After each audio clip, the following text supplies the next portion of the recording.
Welcome to PK Woodworking, and it's been a while. And you know, it's summertime and people came over, kids graduated and all that kind of fun stuff. So I wanted to kind of give a small update here about what's going on. In a couple of weeks, I'm gonna take a couple of weeks off of work and kind of get hopefully most of the shop done. So I've got a couple of big things that have happened. So there's some tools that are behind the camera that I'm not going to show you all yet that have shown up. Telehandlers off of, you know, trucks, all that kind of stuff that is all videoed and ready to go when I want to show it, but I can't yet, or I don't want to yet. And then I needed to kind of change a lot of the ducting and things for the dust collection and get all that set up. So that has all been designed, and then I think it should get delivered in the next 2 weeks, I'm hoping, so that kind of coincides with taking time off to do the rest of the shop. So why am I showing you this view under the mezzanine? So we got wiring in here where we want it. I do need to put some speaker cable into it today. I've got the speaker cable that showed up, so I'll put those in there today. And then I'm gonna get some quotes to get somebody to drywall this, because I don't want to do it myself. And we'll drywall the whole thing. And then also farther back there, if you can see the little like lip over there, we want to figure out how to bridge the gap between that 2.25 inch lip to make it flat with the rest of the concrete. If you don't understand what I'm talking about, it's because on a long time ago, on many videos, I explained that this was at a pretty steep angle, and the machines I have don't work on those angles. There was a couple of choices. You could do it with wood, way more expensive to do it with that, and it wouldn't have been as solid as this. Instead, I had the people that put the actual concrete floor in for the house.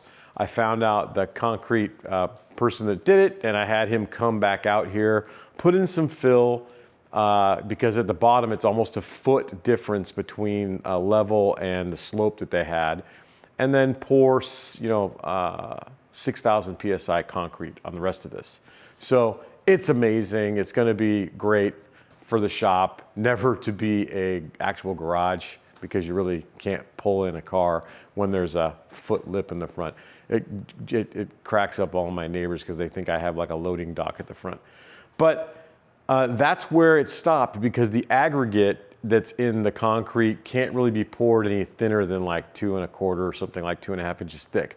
So we need to put in some kind of a self-leveling or some kind of something we're going to have to put in here to level down to basically where that door, there's a door back there that you can't see maybe right now. So anyways, we got to get that all done. I'm going to call up the concrete guy and see if he's willing to do something without any aggregate in it. If you know, they have self-leveling concrete that's out there.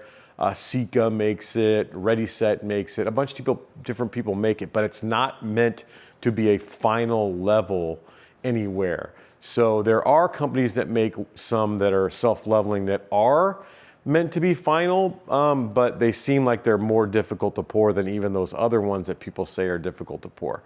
So can I just get the concrete guy to do this without some thick aggregate in it? You know, like put some really minor aggregate or no aggregate in it with some 6,000 PSI, and just then they can level it out and just go along there and do that thing.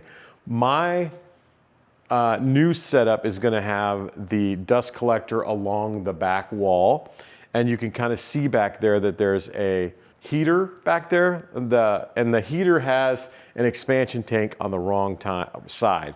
Gonna have to move the expansion tank to the other side so that the dust collector can fit against that wall. It's really big. And then the trunk will come off and come this way along the main trunk of the whole garage, at the shop, I'm sorry. And then I had to get them to design it so that it kind of does a return and goes up to the top of the mezzanine, because there's going to be 6 or 7 machines up there that need dust collection. So, and a floor sweep and all that other kind of stuff that you normally would have. So all of this stuff is kind of predicated on getting some things done.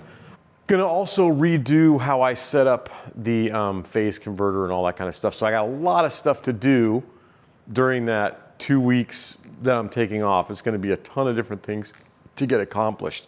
But really getting to the point now where we can get the plywood up on the walls and get everything up on the walls and then actually be able to move all the machines where they go and do all that other work. We have 2 mini split heads to mount. We're probably gonna do that in the next few days, you know, in the evenings or whatever. Gonna put a mini split head right here and then one up in the mezzanine. And we can do that now without the drywall being done. A couple of other things, let me show you. Trying to keep something out of the shot that I don't want to show. But anyways, I wanted to show you this. I rotated the sander, the Kundig, so that it's in the right orientation. I'm gonna have it so that it feeds from that back wall through this way, which should give me 10 feet in feed and more than 10 feet out feed for the sander. I also wanted to show you that got the stuff that would needed to be powder coated done.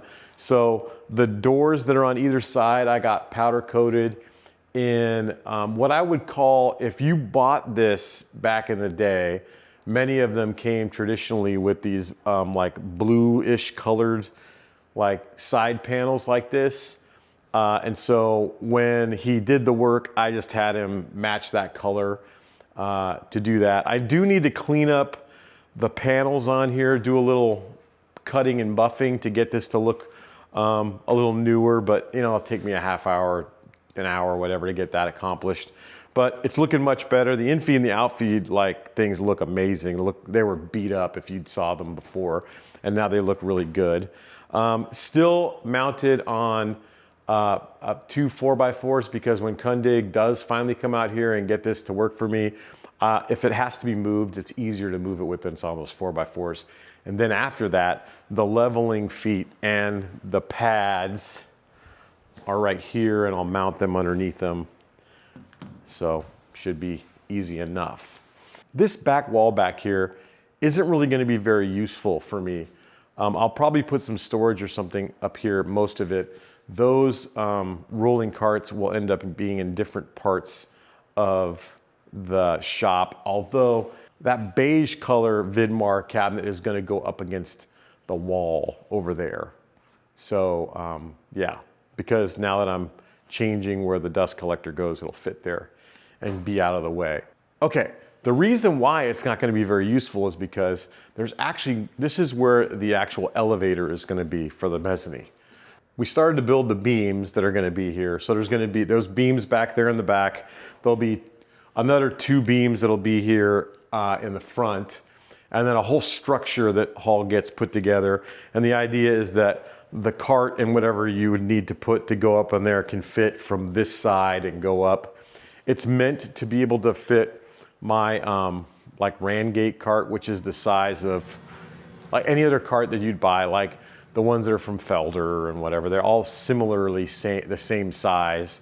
And so it's meant to be able to fit that up there and or a pallet jack up there with a machine. So yeah, it's gonna be a big base that's gonna fit underneath this.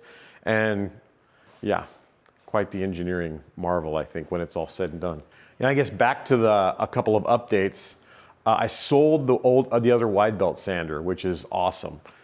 We were gonna have to take it out of the old house. The old house should be up for sale like when this posts. So when we had to take it anyway and get it out of there, just happened to be the weekend that we were gonna have to do that. Somebody in Vegas wanted it, and so I towed it out to him and dropped it off at his place, which was good sale, good for me, good for him too. Got this sander, right, that we've been talking about.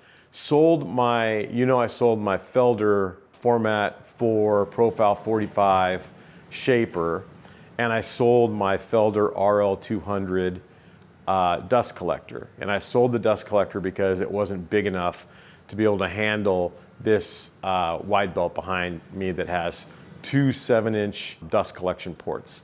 And so I needed something bigger and more powerful. And so what I'm talking about when I'm saying that I have 2 more machines that have shown up, I've got the machine I replaced the shaper with that has shown up. And I have a new dust collector also that has shown up too. And unveiled at a later time when I can show them and actually power them up and all that other kind of fun stuff. Right now they're just kind of here stored over there.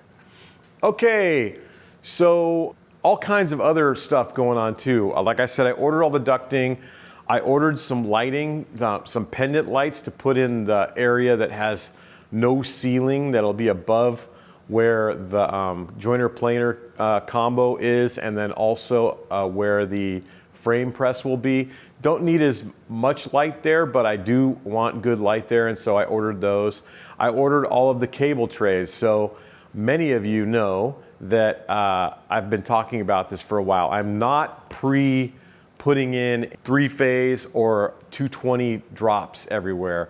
I'm doing what the person from Pixel Woodworks did at his shop, which I'm gonna be putting in cable trays, kind of like raceways, but cable trays all over the shop. And I'm gonna be using SOOW cord for that, so that I can, if I move a machine, if I change a machine, if I do anything else, I don't think I'm gonna change any other machines, but if I do something like that, I'm not locked into where it was. In the old shop, I had that cool raceway down the middle that I basically could pop the wall off and I could change whatever I wanted. That was not an option for me at this shop because they were gonna have it all pre-wired for all the 110, 120 stuff.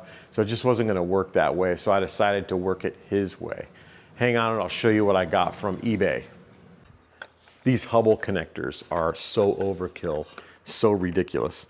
But, and they're so expensive normally. But there's a lot of people, when they take apart these data centers and all these other places that they do, that they sell these things. So if this has like the connector for the wall, and then it also has the connector for the actual cord. So let me try to get this off because they're very tight.